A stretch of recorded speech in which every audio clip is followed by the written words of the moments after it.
जम्मू कश्मीर के पहलगाम में हुए आतंकी हमले के बाद एक बार फिर भारतीय वायुसेना के गरुड़ कमांडो यूनिट सुर्खियों में है।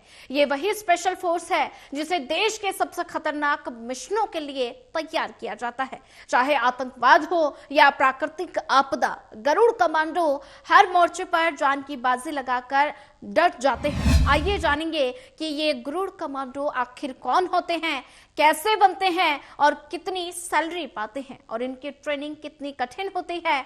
गरुड़ कमांडो फोर्स की स्थापना सितंबर 2004 में हुई थी। इसका उद्देश्य था वायुसेना की संपत्तियों की सुरक्षा करना, खासकर जब कश्मीर घाटी में वायुसेना ठिकानों पर हमलों की घटनाएं बढ़ रही थी। तो ये फोर्स सिर्फ लड़ने के लिए नहीं बल्कि बचाव, सुरक्षा और इंटेलिजेंस जैसे मिशनों में भी मास्टर मानी जाती है। गैर कमीशन्ड पदों के लिए ट्रेन वायुसेना की सामान्य भर्ती प्रक्रिया से शुरू होता है। इसके अंतर्गत फिजिकल टेस्ट, इंटरव्यू और साइकोलॉजिकल टेस्ट होते हैं। एक बार असफल होने पर दोबारा मौका नहीं मिलता।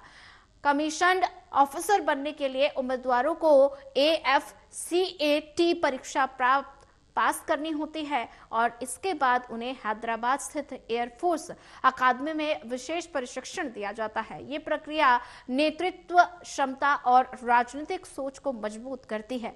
गरुड़ कमांडो की ट्रेनिंग बेहद कठिन होती है। इसमें फिजिकल एंड्योरेंस, दिमागी मजबूती और साथ ही हथियारों का संचालन, स्काई डाइविंग, जंगल वॉरफेयर और अर्बन ऑपरेशन जैसे कई मॉड्यूल शामिल होते हैं। ये ट्रेनिंग महीनों चलती है और केवल वही सफल होते हैं जो हर हालात में मानसिक और शारीरिक रूप से टिके रहें। गरुड़ कमांडो को उनके काम और जोखिम के आधार पर सैलरी मिलती है।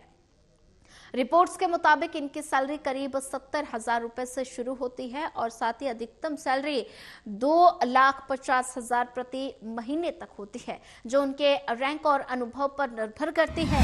इसके अलावा उन्हें ड्यूटी अलाउंस और हाई रिस्क अलाउंस और स्पेशल ऑपरेशन इंसेंटिव भी मिलता है। गरुड़ पुराण ये भी बताता है कि इस प्रकार के जघन्य अपराध करने वाले व्यक्ति का अगला जन्म भी अत्यंत कष्टदायक होता है। विकलांग, अंधा या दरिद्र जन्म ले सकता है और साथ ही वे अपने कर्मों का प्रायश्चित कर सके।